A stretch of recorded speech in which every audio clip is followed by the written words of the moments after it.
administrazio publikoan lan egiten baduzu eta zure eginkizunen artean herritar partaidetza edo voluntariotza sustatzeko proiekturik izaten baduzu, berriak egonaldian duzu aukera proiektu hoiei buelta bat emateko edo kontrastatu egiteko beste pertsona batzuekin. Berria egonaldian inguruko proiektuak ekarriko ditugu, kanpotik ekarritako jardunbide egokiak ere adibide gisa edo inspirazio gisa hartuko ditugu.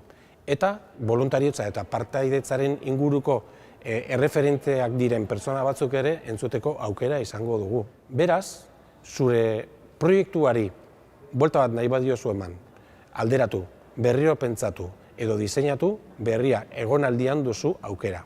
Gogoratu, martxoaren eta 12 eta 13 izango dela Bilbon.